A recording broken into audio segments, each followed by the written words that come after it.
It's 11:32. Welcome back to A-State Nation Radio. Sunshine, 59 degrees at the EAB Studios on Parker Road in Jonesboro.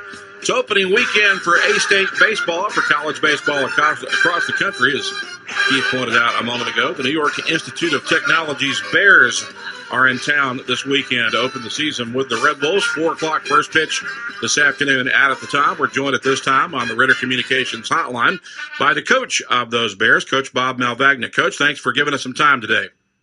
Well, no problem. Thank you for having me. Well, glad to have you on the show. Glad to have you in town. I would imagine you're probably pretty excited to be able to get outside and play a baseball game. That's for sure. I mean, when we last left New York, we had a really big snowstorm, and our field was covered with about 10 inches of snow. You know, prior to that, we got out maybe about a handful of times, but there's nothing really like playing baseball. It's an outdoor sport, and that's what we need to do. Yeah, I was reading up on your website earlier, and looks like you guys have only been able to maybe get outside and practice only about 4 or 5 times this in this preseason. That's correct. I mean, you know, you could hit and pitch indoors, but you really need to be outside to work on your situational stuff. We need to have our outfielders extend their arms. So, you know, that's what baseball is. It's an outdoor sport. That's really what you need to do. Yeah, it makes it awfully tough to practice your relays and your cutoffs, which are vital in college baseball, because if you're not able to, if you're not able to do that, you're going to wind up with people running around the bases on you all day. Running around the bases and throwing to the wrong bases, that's for sure. You know, we kind of pride ourselves in fundamentals, and we'd like to have players in the right position at the right time, and you can really only do that outdoors. We were fortunate, like I said, we were able to get out about a handful of times. Even though it's still cold, any chance we got to get outside, we took advantage of it.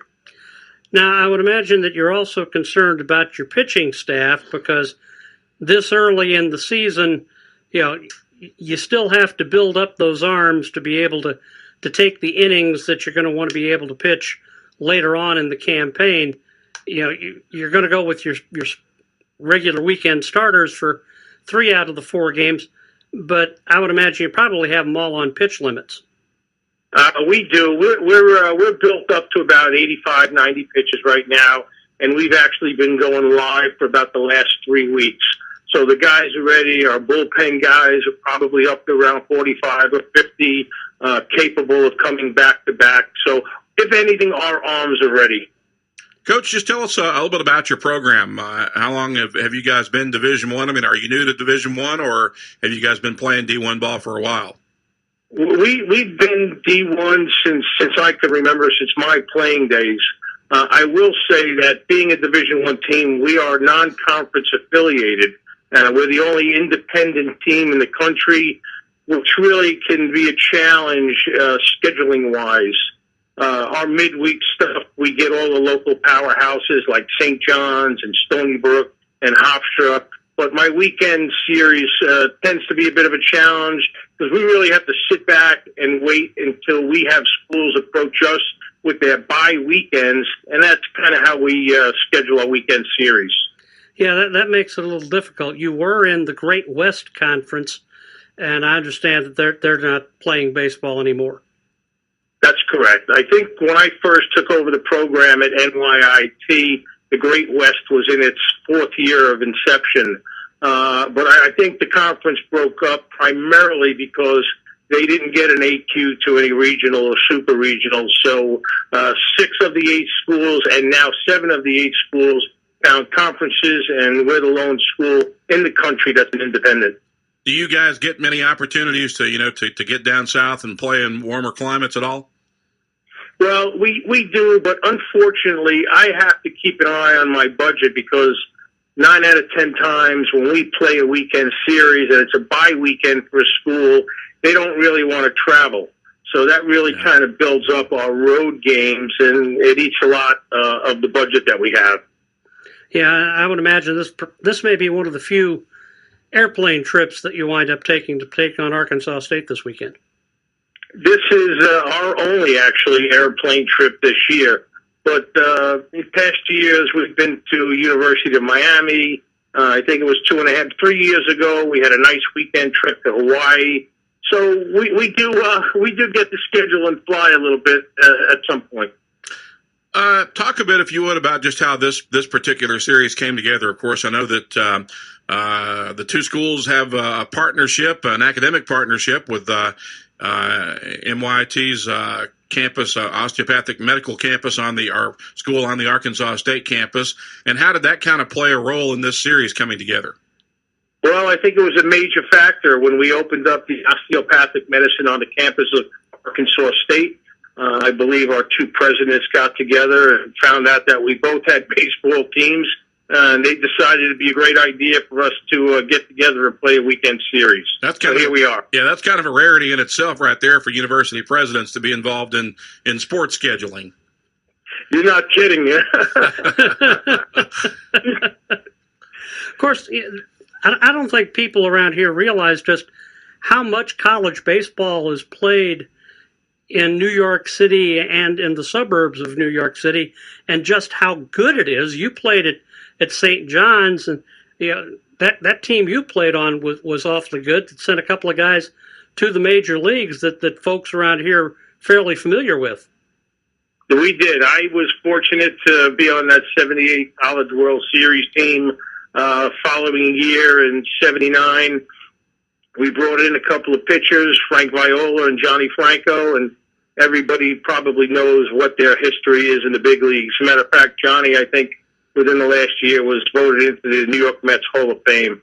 They've had great college careers and outstanding professional careers as well, and they stay well connected to the program, which is a great thing. We're visiting with Bob Malvagna, the head coach of the MYIT Bears, who are in town this weekend to open baseball season with the Red Wolves at the time. First pitch this afternoon at 4 o'clock.